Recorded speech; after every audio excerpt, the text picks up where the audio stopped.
Hi, volleyball fans, and welcome back to Volley Talk, the podcast created for volleyball lovers who want to dig deep into what is going on in NCAA and international volleyball. I'm your host, Sarah Pavin. I'm an Olympian, beach volleyball world champion, former Nebraska Cornhusker, and longtime pro, both indoor and on the beach. And I'm Adam Schultz, former indoor player, international volleyball coach, and the show's resident stat guy. Okay, first things first, full disclosure here. We were out of town this week visiting family. So we did not watch games, but that did not stop us because we still have a lot that we can talk about. Might not be your typical hour and a half episode, but we are hitting up, of course, those listener questions, a segment that a listener created. I think it was a question, but we made it into a segment, and there have been some happening. So even though we won't be talking about specific games, and we are very sorry about that, we're still going to have some fun. Okay? We are pumped. We always love doing this with you guys. So let's get started.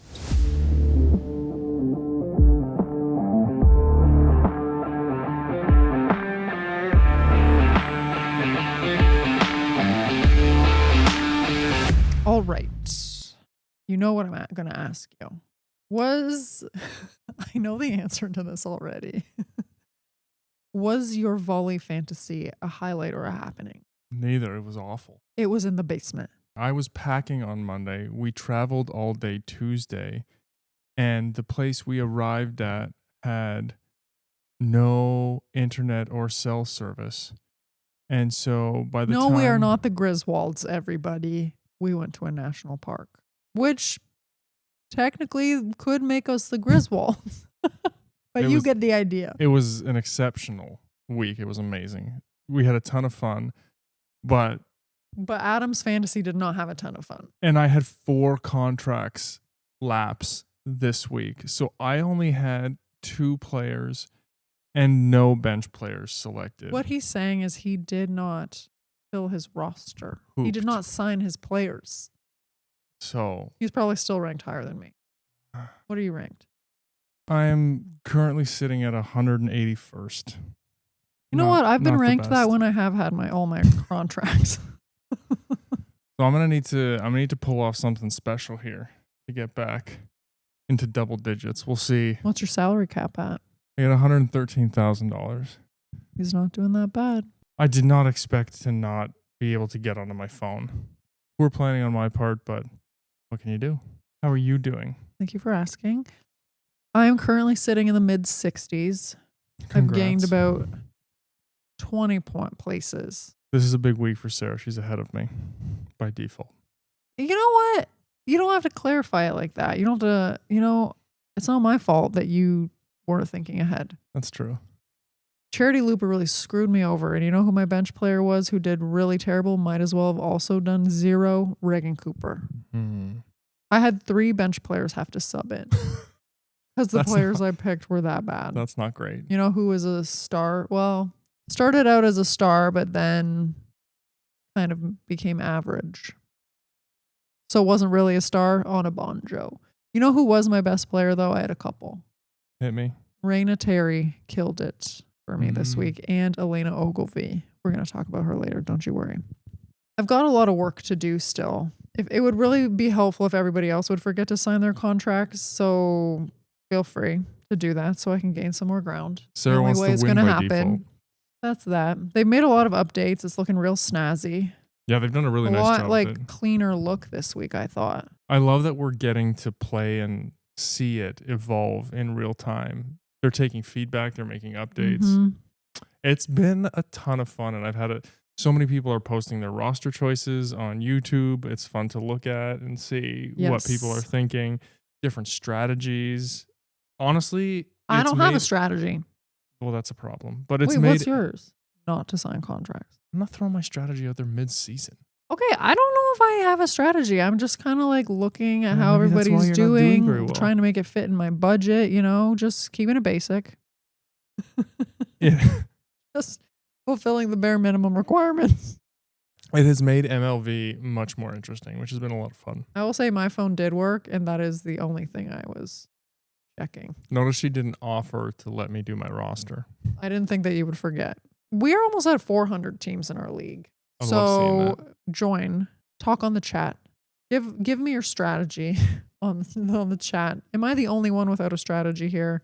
I can't be. Please make me feel better about this. Join our league at playvolley.com/Volley Talk. That is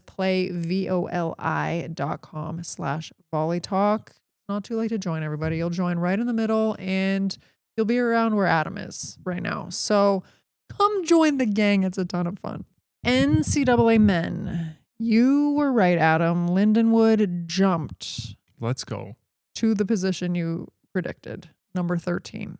They jumped from number 18 to 13 after their stellar performance the week before, kind of putting Adam down with his volley fantasy league stuff. So I wanted to build him up a little bit with that. So great prediction. Try to use that for your league this week. A good series that we missed out on, but it looked great. USC, UC Irvine. USC won the first match in 5. UC Irvine won the second match in 4. I might have to do some That was a 4-5. volleyball catch up this week. You say that every week. And I do watch a lot of the games afterwards. I have a lot of work meetings where there might be some volleyball on in the background. Always on the other monitor. Purdue Fort Wayne beat number 12 McKendree in 5. That'll hurt. Yep. That'll hurt them. And Queens, North Carolina beat Ohio State in 5. That will also hurt. That will also hurt. But Ohio State beat them the day before. But it doesn't matter. Because they still lost to a team lower than them, so Yes. that's going to screw them over? Yeah. Yeah, probably. Beating teams you're expected to beat and losing to teams you're expected to beat is not equal when it comes to rankings and things like that. Other than those, that interesting series there in Southern California and then a couple upsets, things were pretty smooth sailing. All right, MLV. Indy, still at the top. Playing real well. Followed by Dallas, Omaha, Orlando. I knew Dallas was going to be good and competitive. I didn't see them being this good this quickly. Adam, no. We had Atlanta and Dallas in reverse spots when we did our preseason prediction. Atlanta's in 5th. That's where we had Dallas, and we had Atlanta being 2nd. No, I know. But we said that we thought they were going to push teams. And we said we thought it would take Shannon a little bit of time to get her team going and that we thought they would be better by the end of the season. I think that's what we had talked about. I will say we've been pretty close with the rest of them, though. Yeah. Atlanta being this bad is a little surprising. They can't get it together. No. And Dallas, I really like their roster composition. I think Shannon has hit the ground running with her team. They're playing really well. I've been impressed so far. San Diego is in 6th right now. They beat Indy in 4 and Grand Rapids in 5 this week. Good week. They've already doubled their total, and they only did it in 1 week for them from the whole season. Also not great. Not a And great then start. Omaha lost to Dallas in 5 and Orlando in 3. That was a tough week from a competition perspective, but they lost both of them, so that's no good. Well, the expectations are super high. I mean, I think they're expecting to win the league and Well, yeah, the you have a playoffs. higher budget than everybody, I think. Probably You're fair. the driving force behind creating MLV. You signed and poached all the quote unquote top players. Yes, I would say expectations are high. Columbus is in last.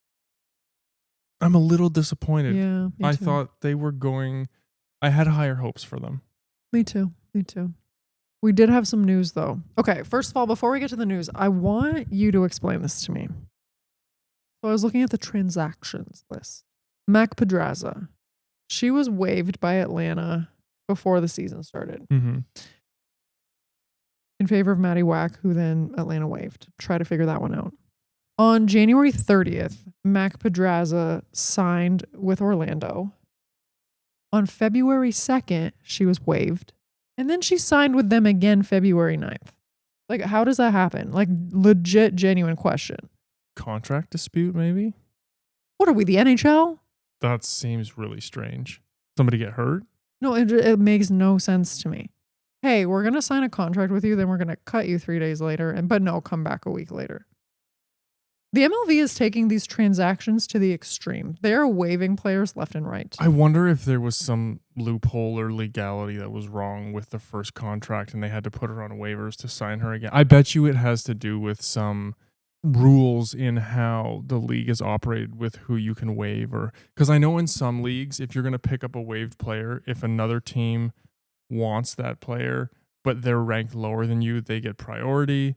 So maybe they had, I don't know. There's usually a bunch of technicalities around waive players and who can sign them. So I wonder if they just jumped the gun or they needed to wait a little bit longer to give another team a chance to see if they wanted her, something along those lines. That would be my best guess. Okay. Because that made absolutely no sense to me. The rules like are often, why? But my thing is like, why would you sign a player if you're just going to waive them again like tomorrow? Because Dallas did the same thing with Claire Amaral. They signed her and then the week later they waived her. Like what is happening? Caps constraints or injury reports or I don't know. Okay, I thought you would have the answer for me. If somebody has the answer, please let me know. But the news of the week that so many people messaged us about, Morgan Hens was traded to Grand Rapids for Elena Ogilvie and a first-round draft pick. I think Omaha did better in this deal. Omaha, thank you for saying that. Omaha crushed this trade. Grand Rapids, what are you thinking? Have you not been following how things are going this year? I'm sorry to say, Morgan Hens has not been very good this season. No. And we had her on our list for potential roster for USA. It's because we couldn't think of anybody better. Yeah. I was going to say so just keep that in mind, okay? We had the libero position as our weakest position, so come on. Grand Rapids is going to finish close to the bottom, so that's a very high pick. That's what I'm saying. And you're doing it for a libero? You are giving up a first-round draft pick for somebody who doesn't even score you any points. I'm sorry. I know liberos are important, but no team is a libero away from being a contender. No, thank you. I mean, sorry. Love liberos. Keep the ball off the ground. Absolutely. You're great if you know how to set. But you're not winning. No offense. Liberos, put your keyboard fingers away. You're not winning championships by giving up. Yeah. Anyway. And Elena Ogilvie's having a great season.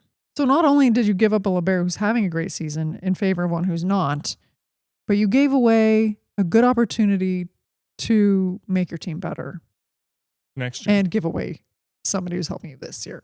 Omaha was spick and span, slick Rick on this deal. This seems like a... Somebody got somebody else drunk. I was going to say this happened in a cocktail party where they slipped the contract to the GM. They were like, Morgan Hens, you guys, best libero in the league. Come on. Yes, and she has been the last 2 years. But hello, who's making these decisions? But Omaha they were clearly for sure drunk wanted when to they get did rid this. of her. That's the thing is like Grand Rapids should have been like, okay, we'll take her. We'll swap you liberos. You can get out from her salary. Yeah, but give us a second round draft pick instead of giving up a first. Ridiculous. I've said this a few times. It's a fireable offense. A fireable offense. I was just thinking that. I wasn't going to say it so succinctly. I was going to say whoever made this decision needs to be fired. No, there are just certain things that are fireable offenses. You know what? They need us. They need to consult with us. I mean, as with all trades, time will tell. I'm curious who they get with that draft pick, but this is this trade isn't going to age well. You do not. I'm sorry, for future reference, in case anybody out there is listening and cares about my opinion, probably not, but I'm going to say it anyway. You do not trade a first round draft pick for a libero.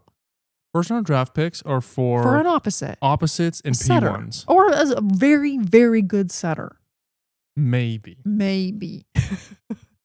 Like, oh. I'm disappointed. That's ridiculous. Anyway, that was the big news out of the MLV this week. Excuse me while I recover. Love Salt Lake. Crushing it. I love that team. They are 8-1. Followed by Houston, who's at 6-3. And then everybody else is Houston with the very 360. 360. They have not lost a game since their 0-3 start. You know who's really sucking though? Nebraska and Madison.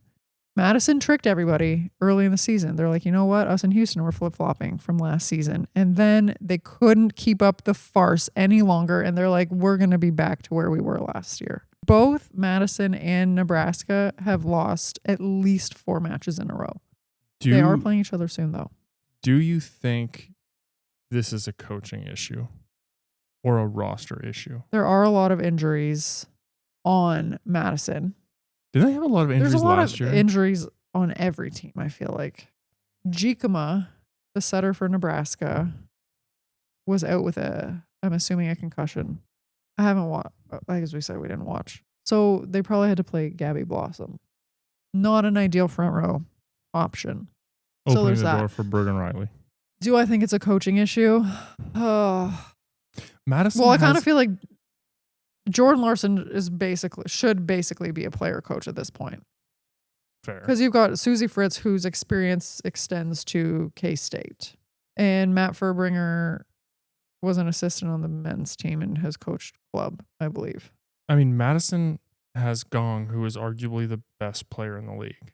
He's outstanding. Or should be the best player in the league. They've got Carlini, who last year was great setter. I haven't seen them play much this year, only a couple games. We'll need to watch a few more games in the next couple of weeks. But when I saw that roster, I thought, okay, they're going to be good this year. And it just hasn't happened. Now, I feel like Madison went on an obscene losing streak last year and then played better down the stretch. So I don't know if Furbringer's got some more complicated schemes and things like that he's trying to implement with the team, and it's just taking a little bit of time to gel, or we'll see. But I think they should be better than they are, record-wise. One of them's going to snap their losing streak because they do play each other soon. Well, that's not what you're looking for.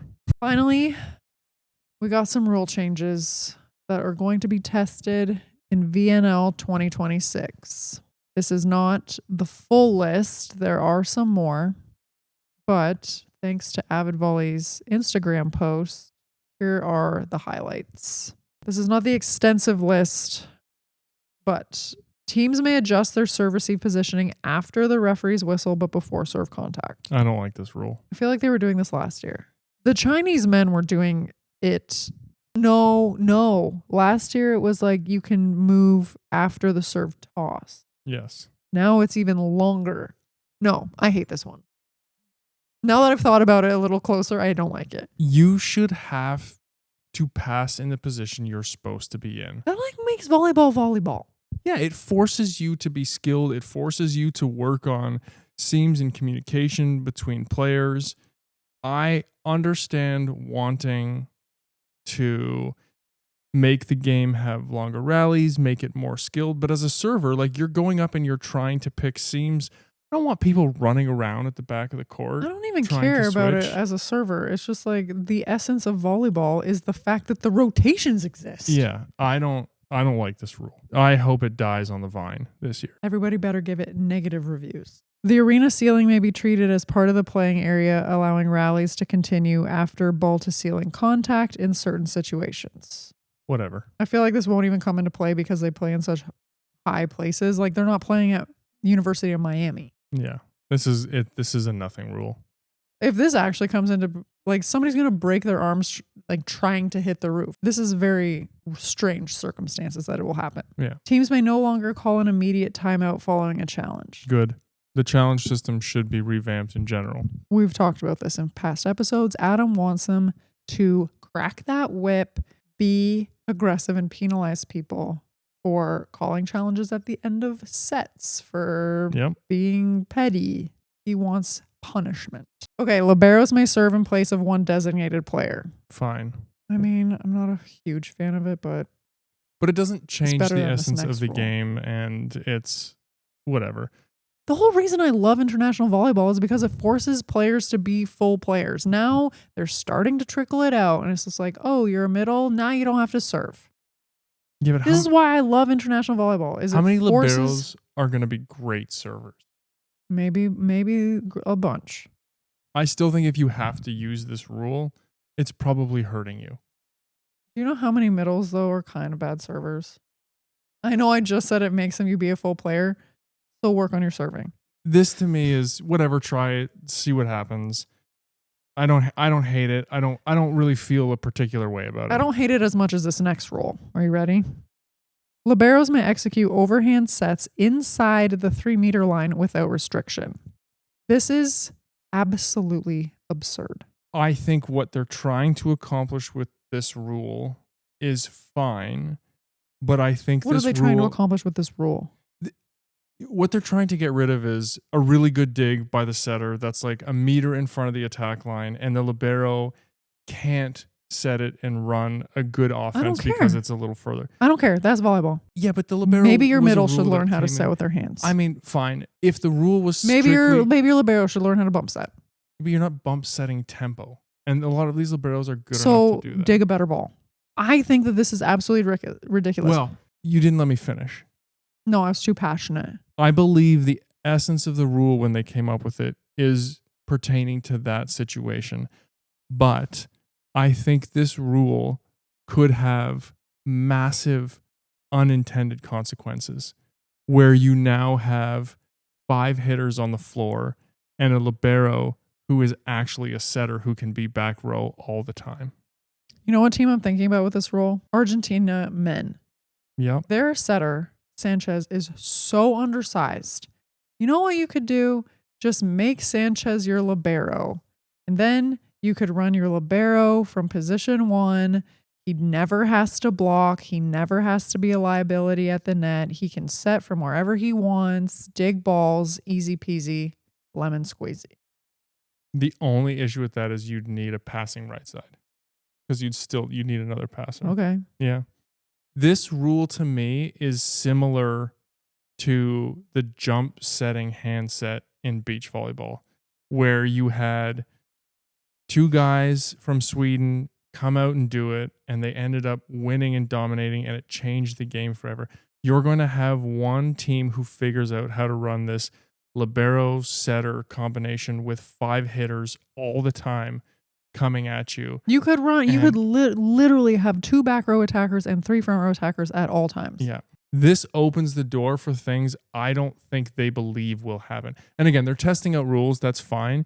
But this rule could have massive unintended consequences. And like a lot of teams and most teams probably won't exploit it in that way. But there are for a year.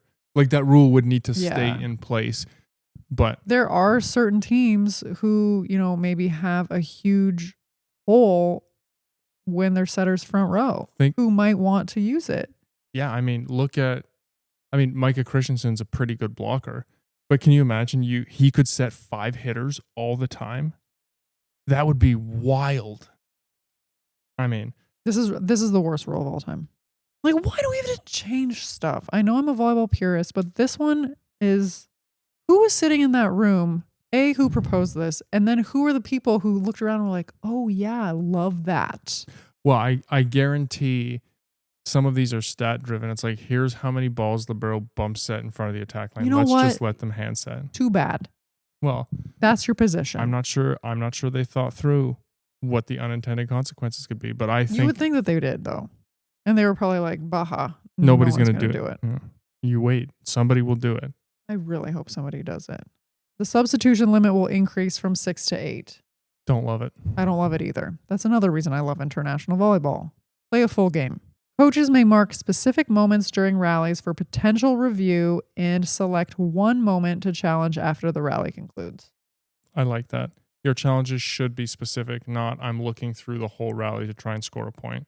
Do you think that's what it is? That's how I interpreted the rule. They've got a library of moments after each play, and then they're like, let's pick this one. No, but you go, hey, I'm going to look for this moment, a net touch, anywhere. And then you have to watch the whole rally. And then give me the point because the ball was in. Yeah. You want to challenge a call, you should know what you're challenging. Final one that we were going to talk about. Challenges may now include verifying ball touches during reception or defensive plays. I think that's fine. Yeah. I'm unwell with some of these, though. I mean, most of them are whatever. I think the libero rule, if it stays in place, could have far-reaching effects. I'm a volleyball curmudgeon. Don't change it. It's not broken. Even though we weren't able to watch, I would say that a lot happened. A lot was going Agreed. on. No shortage of stuff to talk about. Biggest happening, biggest highlight, I'm ahead of Adam in our fantasy league. And I'm mad about rule changes. So we'll be back with some volleyball specific stuff for matches we watch next week. Okay, so we're going to continue with the listener suggested segments, and this one is going to be about blocking. So we had somebody write in, and they had a whole bunch of questions. So we're going to tackle them kind of one at a time before we go over the whole thing. So the first one is, can you explain the strengths and weaknesses of different blocking schemes such as bunch, read, and spread? And I think it's helpful to clarify a couple of these things. So bunch and spread are lineups of where you start your block when the ball is on the other side of the net. And if you look at read, and the other option for that would be a commit block, those are more decisions that you're making as the play's developing. I would say more middle focused. Correct. You could be running a read bunch block or a commit spread block. So those things generally pair together. Why don't you walk us through the difference between bunch and spread blocking and where you would use them? Because I think some people have the opinion of one is better than the other, but they're just situationally useful against different teams. You feel free to fill in the gaps. Sure. Bunch blocking is, so if you think of the net in 3 segments, the outside blockers or the wing blockers are much closer to their border with the middle segment, I would say. They're all like squeezed together at the net. Whereas a spread block, you see the 2 outside blockers standing closer to the antennas. So the 3 blockers are very spread apart. Hence the name. For a bunch block, I would say if you have a team who runs a lot of combo plays, who really moves their middle around, and the middle is a really effective attacker who's there incorporating a lot of effective back row attacks. Basically, high level volleyball, I would say. That's where a bunch block is useful. If you're in a lower level, I would say a bunch block could also be useful for against a really slow offense. When the middle's moving around, you want your big outside blockers to help. Ideally, you want 2 or 3 people blocking every single attack. And in order to do that, your right side blocker will have to help if the middle runs a gap attack. You want your right side to help on a pipe attack. You want your left side to help if the middle runs a quick behind. Like things like that are better accomplished in a bunch block formation. For spread blocking, if an offense is really fast to the point that a bunch block is just not going to take anything away, a spread block might be more effective to at least get 1 blocker up, because 1 is better than 0. If a team doesn't really incorporate a back row attack or runs very basic with their middles, a spread blocking scheme is more useful because you're not going to get the most use out of your wing blockers in scenarios like that. You don't want to waste the personnel that you have if your opponents aren't going to like make them useful. What did I miss? No, I don't think you missed anything. I would just add to that, like you said, I think most teams start bunch blocking if we're talking about high level volleyball because the middles move around, the pipe's so effective. You want to have as many blockers involved as possible. And you see teams move to a spread if they're getting beat by a super fast offense or a hitter who really likes to hit down the line. You can block cross court on a bunch block because you don't have to get as far. So you can also run a hybrid. Your middle and your left side could bunch block and your right side blocker could take a step outside. So it's more about where you're starting to make sure your blockers are in a position to do the job and the responsibility of the game plan. Yeah, I mean, for example, like if I, as a right side blocker, if I saw the middle running a quick attack behind the setter and they were overloading the left side with a right side attacker too, I always started in a bunch formation, but I would take a step to my right because now I don't need to worry about helping on a quick attack. The middle's out of my zone. So the only options left to me are my left side and my pipe attack. And I'm long enough that taking that one step out is not going to take me out of blocking either one. So it's also about like seeing how the play develops and making adjustments on the fly as well. But what we are seeing a lot of is people are trying to do a bunch block and counterattack the speed by having their outside blockers completely turn their hips and have their first step done of their swing block already. This is probably a hot take. I think that's completely pointless because how the heck do you think you're going to adequately help anybody on the block when your hips are pointing the wrong way? It completely defeats You might the as well purpose just of bunch be block. a spread in a spread block. You're not going to be an effective help if your hips are completely turned to the direction you're not going to be helping. Totally. Just get out there in that case. Yeah, it makes zero sense. I don't like every college team does it. Team USA does it. It just makes absolutely no sense to me. I agree with you. So those are your starting positions with the bunch or the spread blocking. And then the next part of the question was about read blocking. Now, read blocking works along with commit blocking. And again, as Sarah mentioned, is normally a middle commit. You don't generally have outsides committing. And what that means is as the play's developing, you're making slight adjustments to your positioning based on what you're reading as the play develops. Good pass, bad pass, the routes of the hitters, are they moving around? Is the ball off the net at the attack line? Did the pass remove any options? And you go and you work to maximize your position for your responsibility as the play develops. That's what read blocking is. And then you're waiting for the setter to actually deliver the ball, and then you're moving to block that hitter. So that's read blocking in a nutshell. Now, commit blocking is when, let's say, the opposing team has a very good middle, and we as a defending team might decide every time there's a really good pass, our middle blocker is going to jump with their middle attacker just so that he's in the air so that he can take up that space.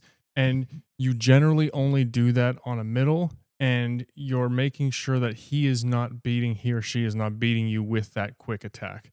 And that's really the difference between the pros read and cons of those and the commit block. The pros of the commit block is you're in that hitter's face and you're letting the setter and the hitter know that you're there and you're prepared for that attack. So that's a pro, especially if a team likes to run the middle, or if you've identified they like to run it in certain situations, maybe rotation 2 on good passes, or after a timeout, or after a bad pass. If you have a read on when the setter is going to run the middle, you can use a commit. The cons of the commit block is that if they don't set the middle, you're in the air. The chances of you closing that block to the outside are very slim, unless it's a super high set, which doesn't generally happen. You're going to be one-on-one at the pins. Now, the pros with the read blocking is that you're constantly moving and shifting your position, so ideally you're in the best spot to do your specific job. The cons of that is you might give up the really quick attack in the middle because you're not in the air. And sometimes it happens so fast that you can't make that block once you see what's happening. So again, it's situational based off what your opponent likes to do and the quality of the pass. What's your favorite blocking scheme? The one that works. Give me a bunch read all day, baby. Yeah, you want to start with a bunch read because it gives you the most flexibility. And then depending on what your opponent's strengths are, you make adjustments from there. If you're fast enough to bunch read against a team, that's your best option. The follow-up parts to this question/segment is, in your opinion, is bad blocking technique the reason that we've seen an increase in double sub usage across all of women's volleyball, or is it just a simple desire to have more height in the front row? This is interesting because I think a lot of coaches do equate more height with better blocking, False. which is not true. Give me a tall blocker all day who just throws their hands in the air. So easy to tool.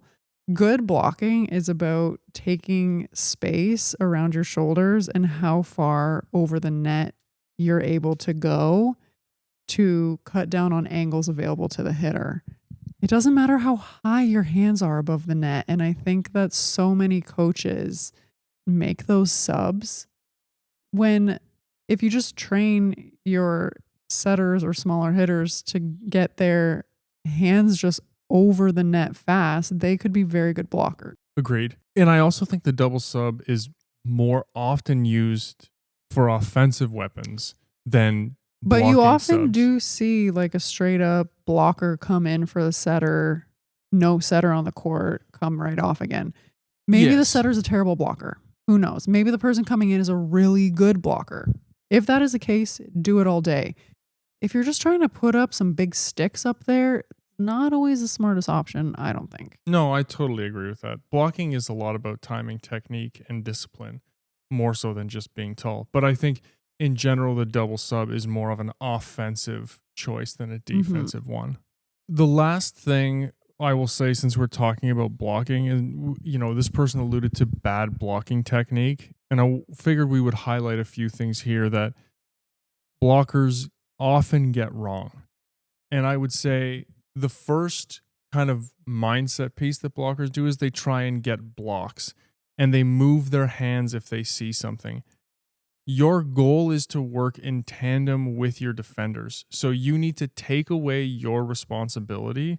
You, if you're an outside hitter in your middle, need to create a wall, essentially, of court that can't be hit so your defenders can slide and play around you. You're not necessarily looking to score a point. You're looking to get a transition opportunity. So bad hand position, in my opinion, is one of the most critical errors blockers make. And it's usually they're trying to reach for the ball or a spot, and they're opening up seams or exposing their elbows and shoulders to get hit by the hitter. So I think that's one of the main deficiencies I see with blockers. I often see people go up and then over instead of like penetrating the plane of the net as soon as they're above the net. You often see blockers like try to time the press of their block by doing an up to down motion. Not great. And I mean, when you're blocking, like the hitter in most scenarios has the advantage. You need to be disciplined because you're already at a disadvantage. And then if you're doing all this extraneous stuff, you're putting yourself at a greater disadvantage. So like the more little movement possible, the better. And I will say, for coaches teaching kids, often we want to go right into a swing block, but you should be working footwork, positioning, and hands over the net before you go to a full swing block. Those things will allow you to be disciplined on your block. They will allow your players to learn, and they don't have to worry so much about timing and finishing the block at the correct time. You should be teaching blocking sequentially, with those being the foundation, and then moving into a swing block when those things in the eye work is down pat. I'm not going to lie to you. I never swing blocked. You don't I'm need not to. saying it's right. I'm not saying that it was the best choice, but like for me, with the blocking responsibilities I had indoor, I found it easier to be able to execute those responsibilities by doing like the side shuffle step. Yeah. And I think that's probably Call me the a case. dinosaur. I don't care. It is effective a lot of the time if you're fundamentally sound blocker, because people swing block because it gets you quote unquote higher, which we've talked about. But most of the time, if you're a disciplined blocker, people aren't going over top of you. Like, you don't need those 3 inches.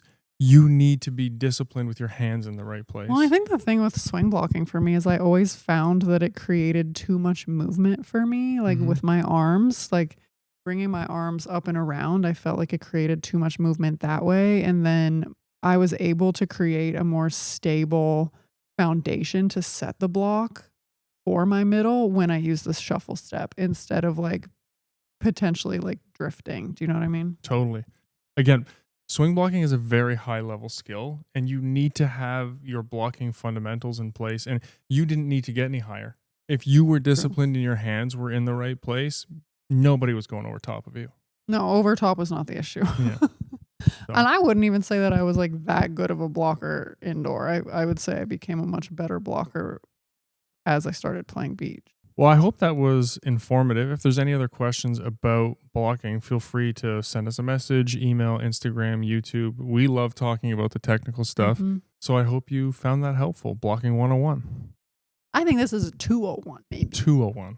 All right, let's dive into our listener questions for the week. Question 1 is, how much do you think removing the double contact rules has impacted the development of setters? Honestly, I don't think very much at all. I believe the double rule is still in place for youth, at least in some places. This person alluded, I wasn't going to include this part, just to put it out there. I was not going to include this part of the question, but because Adam made me clarify, the follow-up part of the question is, I saw a take that said Swindle's growth as a setter was hindered by her not being penalized for doubles. I wanted to leave it out. I don't know all of the federation's rules for youth volleyball at this point, but let's assume that double contacts are taken out of youth setting.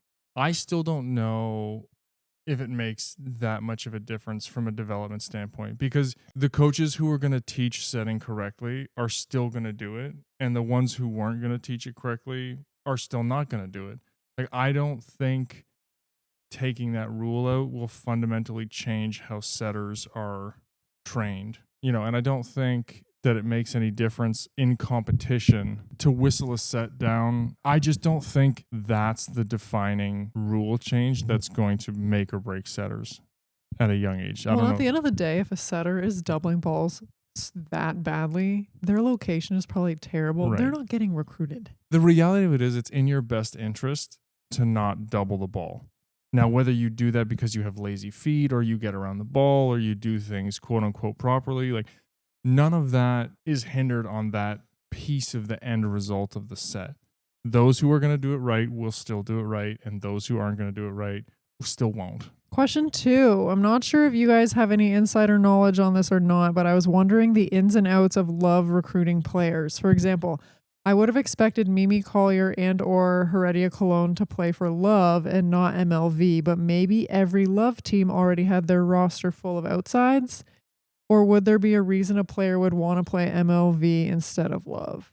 Okay, so when you are a foreign athlete, you are from a different country and you don't play professionally in your own country, you have to pay a transfer fee. So like the club that takes you or the country that takes you has to pay a fee to your National Volleyball Federation for like borrowing you for the club season. I heard that the Dominican Federation's transfer fee is so high. So maybe like it's a question of Love didn't want to deal with that, but MLV was like, okay, sure. That makes sense. Or maybe they got a higher offer salary wise than they did in Love.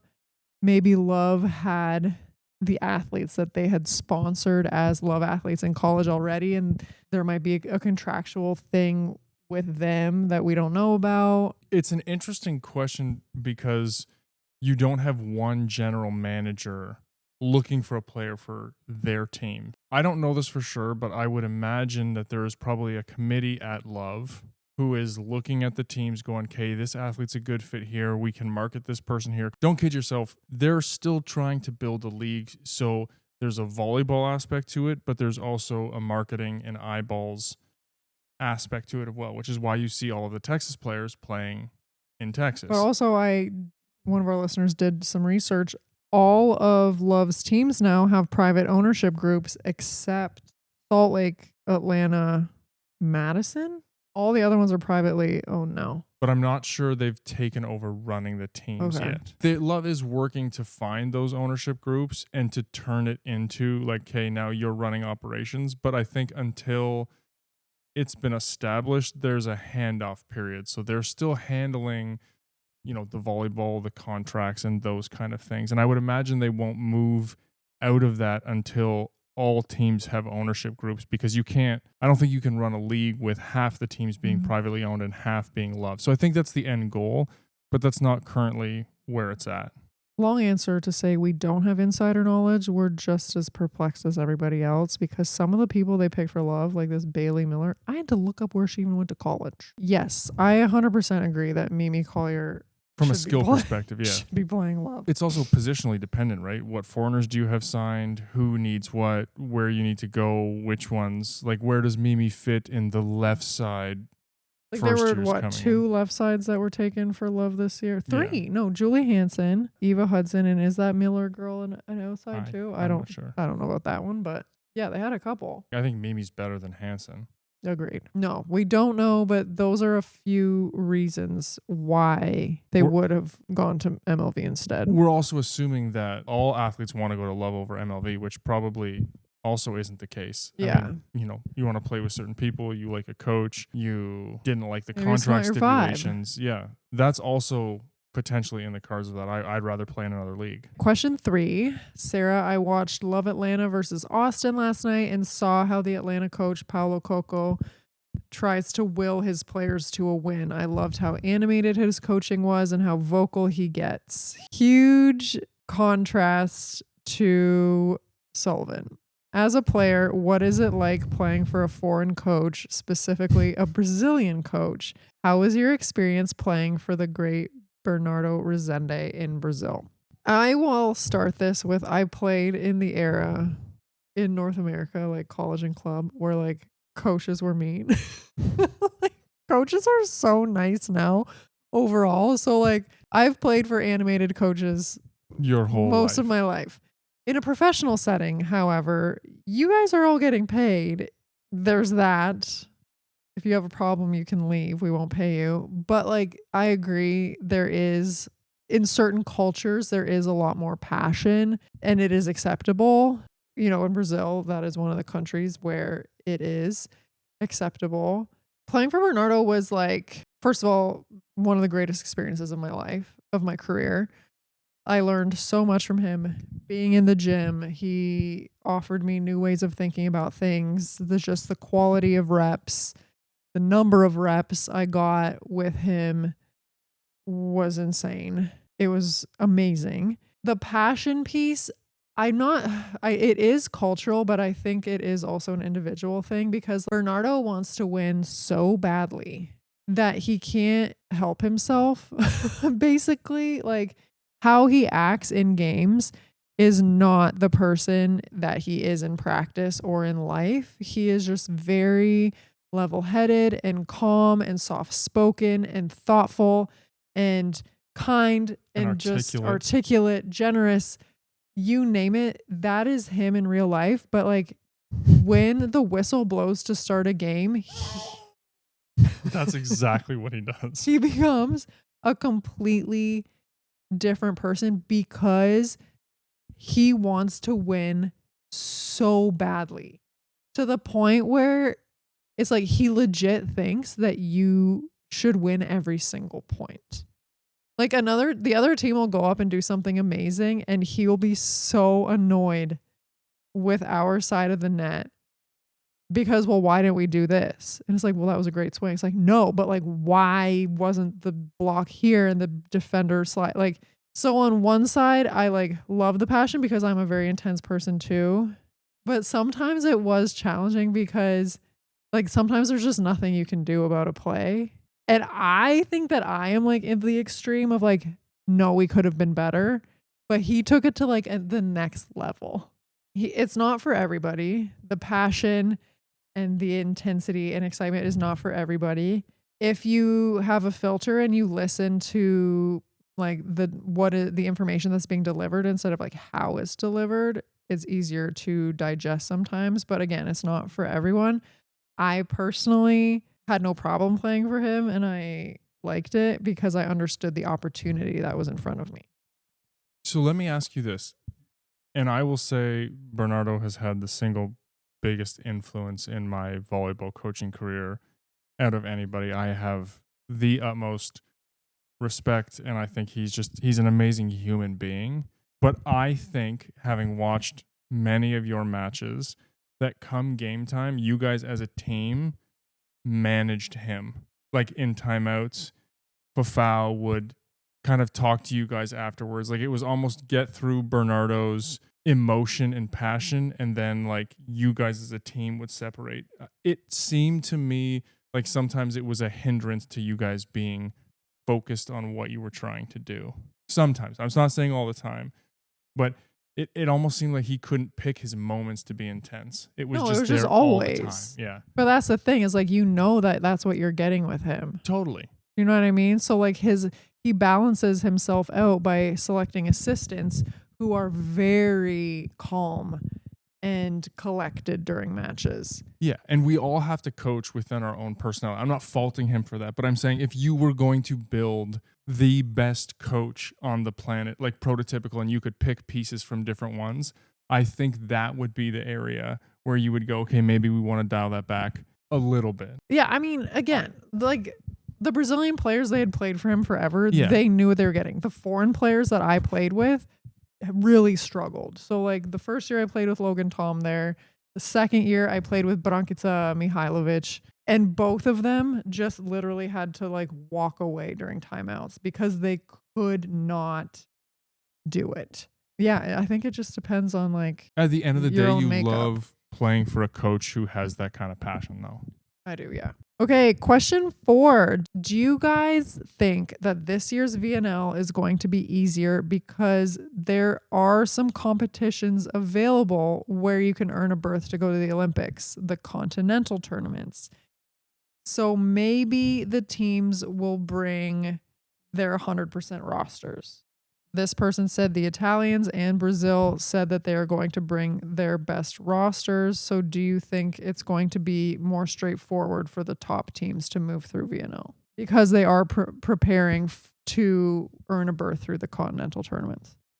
I mean, I think the top teams all did pretty well in the last VNL. Like, I don't think there were many marquee players missing in weeks like 3 and then the finals. I think you'll still see top teams resting their best players who are coming off long seasons, Champions League. We probably won't see Gabi until week 3. We probably won't see, some of the Italian players until weeks 2 or 3, or they'll work them in and out. I don't think it'll be much different. You might see them bring players 1 week early, but I can't see it being much different. Question 5. Catherine Plummer was originally an opposite. In my opinion, she's physically what a lot of professional opposites look like and play like. I think USA needs to move her back. She subbed in for her club team the other day and rattled off 3 to 4 points in a row and all different placements and speeds. What do you think about her playing opposite for USA, and do you think she could be successful in that role? I haven't seen her pass in quite some time. She barely plays for her club team. Right. I don't think she's playing as high above the net as the world's top opposites, personally. Fair. I know she's tall, but like she's not a prolific jumper. But the question is not necessarily is she competing with she just better? She's not Aganu or Hawk or Vargas. You can go down that list. But is she a better option than USA currently has? To me, Let that's me roll the the tape of her playing. I need to watch it. We watched a little bit. She played. Did she come in against Milano on the right side? Yeah. Plummer's interesting in that she's coming off an injury and, something very emotional in her life. We haven't seen her play a ton. Do I think she possibly has a spot on the roster? I think she's fighting for a spot if she wants it. I don't think it's going to be on the left side just because I haven't seen her pass a ton. And I think that's, Well, she was the left side on the last Olympic roster. Yeah, but she didn't play. You can't have Plummer and Franklin on the floor at the same time. So it's going to be, as the left sides, it's going to be Franklin or Plummer in Okay, that do you think spot. Plummer's a better option than Maddie Skinner or Olivia Babcock or Jordan Thompson? I think it's a roll the dice at this point. Like, I don't think any of them are currently far enough ahead to go to say no. So you think it's an attractive option potentially? I think it's definitely something they should be exploring if that's what she wants to do. Like I've said before on this podcast, the USA opposite position is there for someone to take. Like, why can't it be Plummer? Like multiple people sent in like variations of this question. Yeah. Question 6. I'm a little confused with the Italian league. Both the men and the women had the Italian Cup, but they keep playing. How does that work? Okay, so the Coppa Italia is completely separate from the league. Basically, in the strongest European leagues like Turkey or Poland or Italy, I think Germany is and France also fit into this. To qualify for Champions League, if you win the league, you get a berth, but also the winner of the Coppa Italia or the country's cup gets a berth to Champions League. So the Coppa Italia was a completely separate tournament, and the winner gets a berth to Champions League. Now, if the exact same team wins both, then they take the second place team from one of them. They keep rolling through their league. They keep playing the league like nothing happened pretty much. And then the Coppa Italia fits in separately as its own event. And they happen at the same time. Like league happens. So you could have one league game and one Cup Italian game in the same week. Yeah. And so they're scored completely differently. But then like in Italy's case, like they'll have something called the Super Coppa. So you'll have the team that won the league the year before play against the team that won the Coppa Italia the year before, just as like an extra little thing. So like different milestones throughout the season just to like evaluate your team's performance, and like bragging rights in some regards. Some of them offer like bonus money for coaches and players if they win them. And then there's the Champions League implications. Question 7. As a former club coach, one of the biggest pillars of success for us was helping athletes identify what's open on the court, tips, roll shots, seams, etc. At the international and pro levels, how much of that kind of micro adjustment is coming from the bench? Are coaches giving specific direction, like telling Egonu where to swing, or is there more trust in elite players to read and score on their own? In my experience, when you are doing your game prep and film sessions in the days leading up to the match, you do watch the team's defensive schemes and defensive systems. And if it's the second time you've played them in a season, you pull up their defensive schemes against you and assume that they will do something similar. So you do prepare for that in practice. In matches, you often get that kind of feedback from your teammates who are able to see the other side of the court, and they will potentially tell you during the match or after a swing, like what you have open. And it might be discussed in timeouts, but generally speaking, the players see, well, they've done their preparation, that it's not a constant thing. Yeah, the game happens so fast and there's adjustments that the hitters are tasked with scoring. That's your job. As a coaching staff, you might have, I know we pick on this player, but I'm going to go back to it. If you're in trouble, tip to Stisiak. Like that might be the team game plan, right? Yeah. So you're taking the opposite out. She doesn't move very well. So it's like, okay, if you can't see anything and you're in trouble, this is the shot we want to do. And then as coaches, we might say, hey, in general, they're lining up in your angle, look for the line swing, or they're playing you defensively this way. Here are a couple options, but very rarely are you telling hitters specifically what to do. You're trying to provide them with information so that they can make better decisions in real time. Okay, our last question of the day. When watching Love Austin, I've noticed that during timeouts, it sometimes appears that Eric Sullivan doesn't say much. Really? I'm curious about your take on that. Is that a strategic choice? Are assistants leading those conversations, or is it more about empowering players to take ownership in those moments rather than heavy sideline instruction? Did you watch VNL or World Championships? I think it is an Eric Sullivan characteristic. Yeah, I mean, there's a couple ways you can look at this. One is you often have an offensive and a defensive coach, and he may be saying, okay, you're always going to get this information from them. This is their expertise. We want to keep it the same. So that's one possibility. Another possibility is he just doesn't like those situations and he's going to go, players can do this. Maybe he'll bring something in at the end. Sometimes what I see, and again, I'm not saying this is Sullivan, but if you haven't trained yourself as a coach to like watch and know what adjustments to look for, or, are really into the stats and able to see micro adjustments, you may not know what to say without going to the stats person or another coach. And instead of saying, you never want to give bad information, it's better to say nothing than to say the quote unquote wrong thing. So there could be any number of reasons why that is happening. And unless you're in those huddles, it's really hard to know. But those are kind of three that I would say are possibilities. Thanks again to everybody who's submitting questions. We love reading them. My favorite part of the day is the YouTube comments, going through them, seeing what people are saying. So again, we appreciate you guys listening and sending in the questions, and we hope they keep on coming. All right, looking forward to this week.